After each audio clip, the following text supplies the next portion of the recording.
बहुत साल पहले एक राज्य जो पहाड़ों और घने जंगलों के बीच छुपा हुआ था, वहां दो राजकुमारियों का जन्म हुआ। एक तमीज से बात करती, असल में बहुत बकबक करती थी। उसकी आवाज बुलंद और जबरदस्त थी, जो महल के हर कोने में गूंजती थी। और दूसरी राजकुमारी कुछ नहीं बोलती थी। कोई नहीं जानता था कि छोटी राजकुमारी इतनी खामोश कैसे हो गई।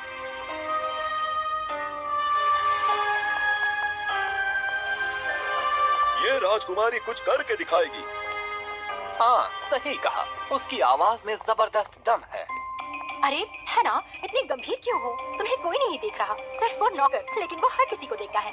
और वैसे भी मैं अपने कपड़े पर फिसली और गिरते गिरते बची। अच्छा बताओ, मुझे लाइलाक पहनना चाहिए या लैवेंडर? वो एक जैसे लगते हैं, लेकिन असल में वो अलग है। वो दिल की अच्छी थी। हैना के घर वालों को उसकी बहुत चिंता थी और उन्हें लगता था कि वो कभी भी राजगद्दी नहीं संभाल पाएगी। ओह, आप राजकुमार मैलरिक है ना? मैंने सुना है आपके साथ और भी लोग आए हैं। आपका सफर कैसा था? पहाड़ों से गुजरना आसान नहीं। और बस बकबक बकबक बकबक बकबक बकबक।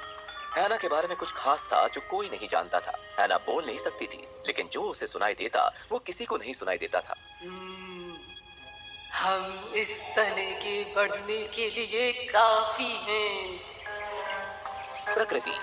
खामोश राजकुमारी न सिर्फ कंपन को महसूस कर सकती थी, लेकिन प्रकृति की बोली को भी समझ सकती थी। अरे जरा इन मछलियों को तो देखो। पेड़, नदियों ने उस पर कभी भी ध्यान नहीं दिया। दरअसल हैना को वो कभी भी गैर नहीं समझते थे और हैना को उनकी बातें सुनने में एक अजीब सी शांति मिलती थी। लेकिन कुछ दिनों से हैना को मदद की पुकार सुनाई दे रही थी।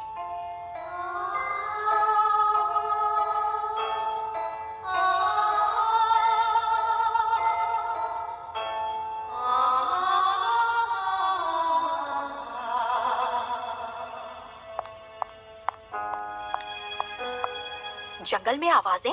बेटा तुम बस बोर हो गई होगी। हाँ। हमारी बेचारी बच्ची दोस्त नहीं है तो किसी को भी दोस्त बना रही है। राजकुमारी हैना ने फैसला किया कि वो खुद इस आवाज से निपटेगी। कुछ देर चलने के बाद उसने कुछ सुना। वो चलते हैं, वो उड़ते हैं, वो झूठ बोलते हैं। हैना घबरा गई। उसे हमेशा लगता था कि जंगल उसका घर है, लेकिन जैसे जैसे वो जंगल की गहराई में जाने लगी, उसे एक अजीब सी बेचैनी महसूस होने लगी। और वो उसके सामने थी।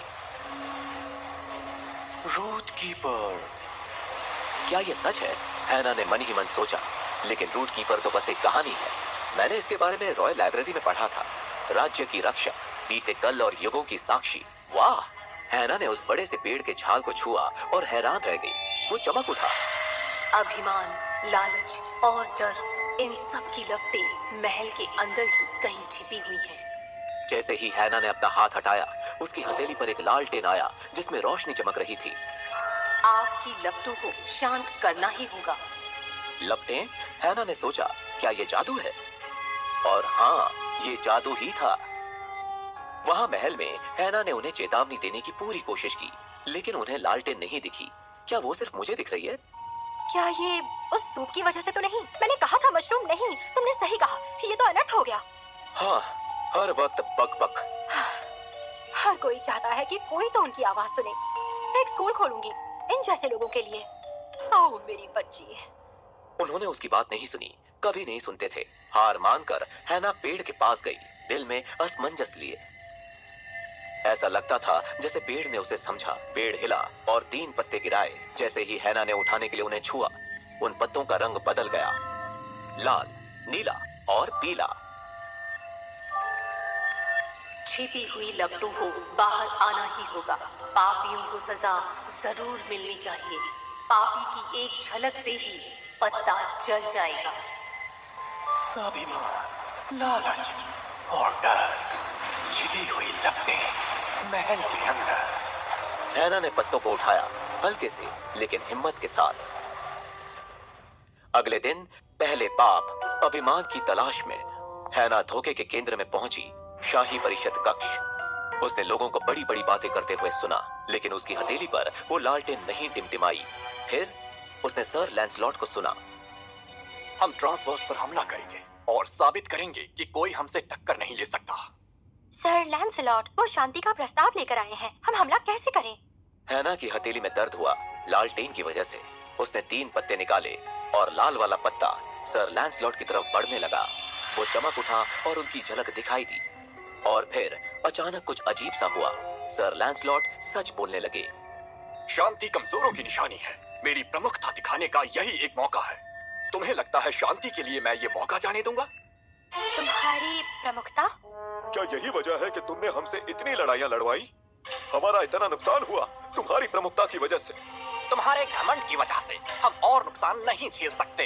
सर लैंसलॉट, हमें लगता है कि अब तुम इस पद को संभालने के लायक नहीं हो।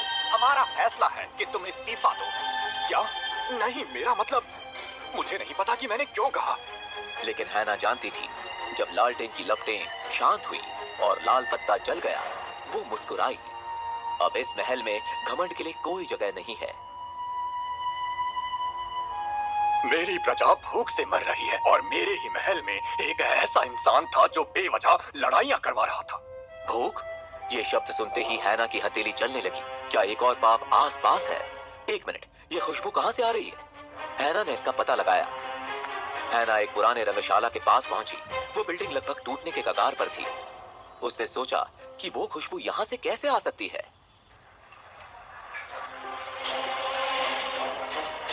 और ले आओ, जी भर के खाओ, सोचो मत।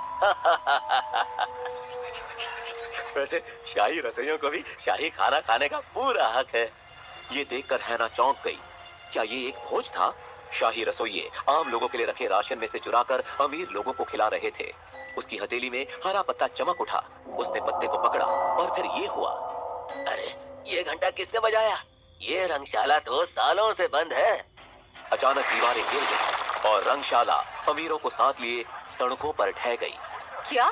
एक भोज? ये तो जादू टोना है। ये तो जादू टोना है। ओह, सर लैंसलॉट, और तुम जैसे अमीरों से तो जादू टोना ही सही है। परिषद के प्रमुख को बुलाओ। और मामला यहीं खत्म नहीं हुआ, क्योंकि परिषद की प्रमुख कोई और नहीं बल्कि खुद महारानी थी। माँ, आपकी गैरहाजिरी में क्या से क्या हो गया है? ये लोग महल का नाम खराब कर रहे थे और एक ही रात में इनका पर्दाफाश हो गया। माँ, अरे ये तो बहुत गलत हुआ। सर लैंसलॉट, ये सब मेरे राज में, ये तो बहुत शर्म की बात है। हाँ? तुम्हें इसके बारे में पता था? मेरा मतलब, दरअसल हमें कुछ तो जल्दी बताओ।